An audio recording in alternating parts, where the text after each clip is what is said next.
بسم الله الرحمن الرحیم. په مرکب اضافي کې مونږه ترکیب شروع کړو، نو مونږه دا خبره ذکر کړې و چې دا مضاف کله کله نکره وي، مضاف کله کله نو نکرې نه بعد کې کله معرفه راشي، نو داغي کې موږ صورتونه جوړ کړو چې معرفه کله علم وي، کله چې کوم دی مثال ضمیر وي وغیرہ ذکر کړو.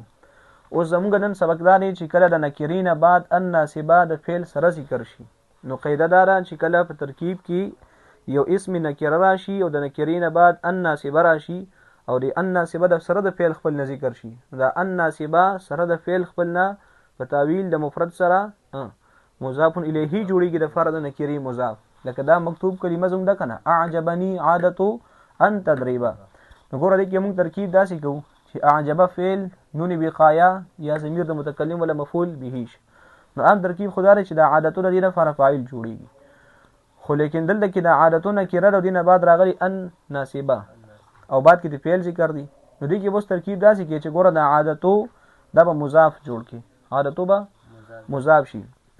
نو ګوره چې عادتو مضاف شو نو دا ان څه شي دی؟ ان مصدریه دی، ان مصدریه دی او دا تدریبه څه شي دی؟ دا فعل دی. شاباش، ان تدریبه فعل دی کې انت ضمیر فاعل مستتر دی، ها دی کې انت ضمیر څه دی؟ فاعل پدې کې مستتر دی. نو ګوره دا انت فعل مستتر او دا فاعل مستتر او تدریبه فعل دا د دې ان مصدری لپاره څه ګرځي؟ په تعویل د مصدر سره، تعویل د مصدر سره. شاباش، دا مضاف الیه شو د پاره د چا؟ د عادتو. شاباش، مضاف. نو عادتو مضاف سره د مضاف الیه خپلنا دا په فاعل شي د پاره د چا؟ داغي ما قبل فعل. نو فعل سره د فاعل او مفعول به خپلنا جمله فعلیه خبریه، نو دا ټول څه جوړ شو؟ جمله فعلیه خبریه. خو د مضاف قاعده به کوم کوم ذکر شو د مضافو چې نکرین بعد ان ناسب راغي سره د فعل خپلنا، نو دا په تعویل د مصدر سره مضاف الیه شو د فرد نکری مضاف دی باندې پوه شئ کنه. بل کې دا دارا چې کله مضاف نکره وي، چې کله مضاف او دا غي نه بعد ان راشي، ان نه مراد حروف مشببه بالفعل دي.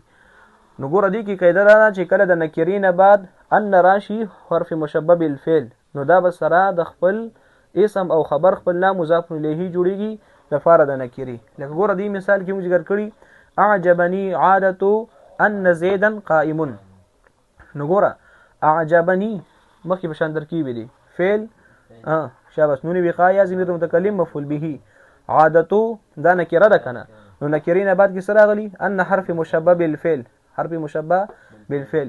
نو ګوره دا ان حرف مشبه بالفعل شه زیدن ولا اسم د ان شه او قائمون ولا خبر شه، نو ان سره د خپل اسم او خبر خپلنا دا ټول څه شو؟ په تعویل د مفرد سره مضاف الیه شو د پاره د عادتو، او عادتو مضاف سره مضاف الیه خپلنا فاعل شو د پاره د اعجبنی، نو فعل سره فاعل خپل جمله فعلیه خبریه. نو دوه قاعده موږ نن مضاف کی ذکر کړلې.